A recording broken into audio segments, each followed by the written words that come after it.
दमानी यांच्या या सगळ्या आरोपानंतर आता राजकारण तापलंय। राजकीय नेत्यांकडून धनंजय मुंडेंवर आरोपांच्या फैरी झाडल्या जातात। अंजली दमानी यांच्या आरोपात तथ्य असल्याची प्रतिक्रिया आता समोर येते। दोषींवर तातडीने कारवाई करण्याची मागणी सुद्धा केली जाते।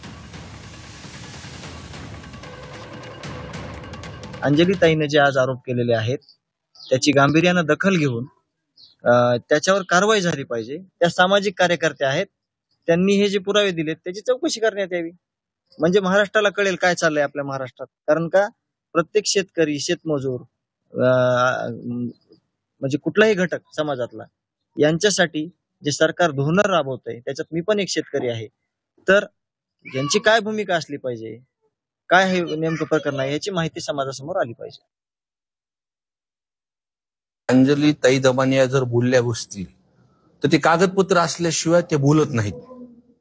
मागे जो हार्वेस्टरचा विषय जो आपल्या समोर आला होता त्यामध्ये हार्वेस्टरचा मुद्दा त्या ज्या लोकांना जो तिथं त्रास झाला किंवा ज्या लोकांनी तिथं पैसे दिलेले आहेत, संतोष अण्णा देशमुख प्रकरणानंतर ज्या पद्धतीने सर्वांनी तिथं लोकप्रतिनिधी बोलले तर कुठंतरी लोकांनाही वाटलं न्याय भेटणार आहे। आणि न भीतीपोटी जे लोक शांत बसले होते, आज एक एक माणसं त्या विषयावर बोलतात। ते प्रत्येकाकडं कुणी ना कुणी त्यांच्यावरती जे अन्याय झालाय ते कागदासहित माझ्याकडे पण काही देतात। ते तसं अंजली ताई दमानी सुद्धा त्यांच्याकडे कागद असल्याशिवाय ते बोलणार नाहीत। बरोबर असेल शेतकऱ्यांचे रात्रंदिवस कष्ट करतात, त्यांचं तरी रक्त नका पिऊ रे। तुमच्या नेत्यानं गोरगरीब लोकांची दलिंद्री पार करायसाठी कळत असलं त्या धनंजय मुंड्याला तर बघ जरा, गोरगरीब लोकांची दलिंद्री पार करायसाठी जीवाचं रान करून तो समाज वर आणला आणि तो पुरा मातीत मिसळीला।